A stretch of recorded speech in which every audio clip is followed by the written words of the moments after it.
moment. But look, I'll let him explain better than me what his understanding. All the substances of abuse, whether they're opiates or cocaine or anything else, they're actually painkillers.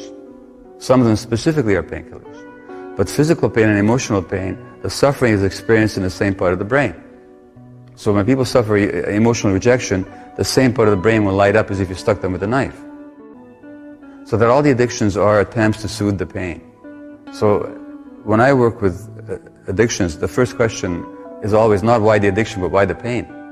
And what you find is emotional loss or trauma. In the case of the severe addicts, as in the downtown East Side here, they were every single one of them traumatized. There's no women walking the streets here who had not been sexually abused, not even by accident. But you know, whether it's a sex addiction or internet or relationship or shopping or work addiction, these are all attempts to get away from distress. Keith Richards, the Rolling Stone guitarist, said, who used to have a severe heroin habit, as you know, he said that all the contortions we go through just not to be ourselves for a few hours. Well, why would somebody not want to be themselves? Because they're in too much distress and too much pain. So I don't care what they tell you about genetics or any of that choices or any of that nonsense. It's always about pain.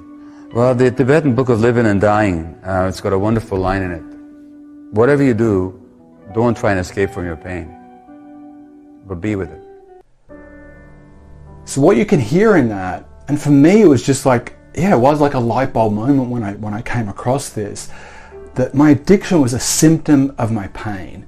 That my addiction was my misguided way of just suppressing my distress, that numbing this pain that I just couldn't deal with. And even on one level, in retrospect, I think, well, that's kind of obvious. It just wasn't to me. I just couldn't make that link. But what it gave me was a framework to say that if I really want to, on a long-term level, deal with my addiction in a way that is sustainable and not easy, but kind of not in a constant sense of struggle, then I needed to be with my pain.